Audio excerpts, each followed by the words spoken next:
Le futur du travail, c'est un sujet passionnant. Ça consiste pour l'ensemble des collaborateurs et les dirigeants d'entreprise à se poser les bonnes questions et anticiper les évolutions futures. Positionner le futur du travail pour son entreprise, c'est une course du quotidien. C'est une réflexion pour anticiper les tendances sociales, sociétales de ses clients comme de ses collaborateurs. C'est une nécessité pour les entreprises pour se transformer en permanence et développer cette culture du changement et de l'innovation. Ce changement, cette transformation, c'est devenu une nécessité pour toutes les sociétés, pour tous nos clients. Une nécessité à la fois pour aller optimiser les business models actuels qui sont clairement sous tension, mais également une nécessité pour aller chercher et trouver les business models de demain qui doivent leur permettre de réussir sur le long terme. Dans ce contexte, et à juste titre, on parle beaucoup de technologie, de digital. Notre conviction, c'est que les directions générales doivent avant tout rester focalisées sur l'humain, sur leur équipe, focalisées sur aller attirer et mobiliser les nouveaux talents, les nouvelles compétences qui doivent leur permettre de réussir sur le long terme. Alors cette transformation, elle est très opérationnelle.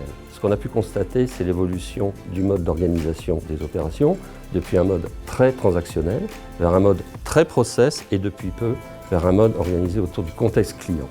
Les entreprises qui ont réussi, en particulier les entreprises de la nouvelle économie, sont celles qui sont plus abouties autour de modes d'organisation en mode squad, en mode tribu, mais les entreprises plus traditionnelles, en particulier les banques et assurances, évoluent vers ces modèles. Alors cette transformation n'a pu se faire que par l'apport bien entendu du digital, de l'automatisation, mais les entreprises qui réussissent cette transformation sont celles, comme le disait Thomas tout à l'heure, qui ont été capables de mettre l'humain au centre de cette transformation. Parce que le premier bénéficiaire, bien entendu, c'est le client, mais derrière, c'est aussi le collaborateur qui trouve du sens à ce qu'il fait dans ce nouveau contexte. La question n'est pas de savoir s'il faut intégrer l'innovation technologique dans notre fonctionnement quotidien, que ce soit avec nos équipes ou avec nos clients, mais au contraire, comment mieux intégrer cette innovation et lui donner plus de sens.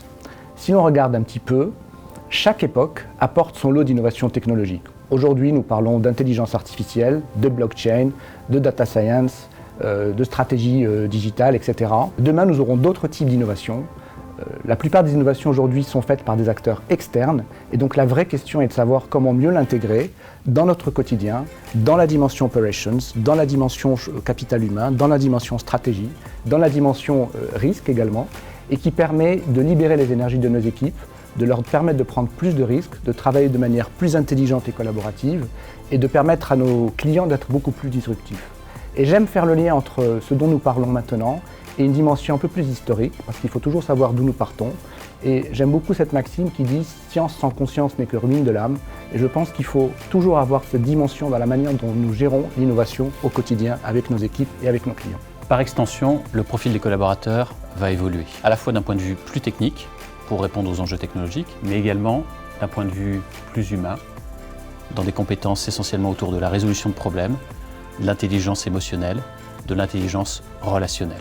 C'est aussi ça, le futur du travail.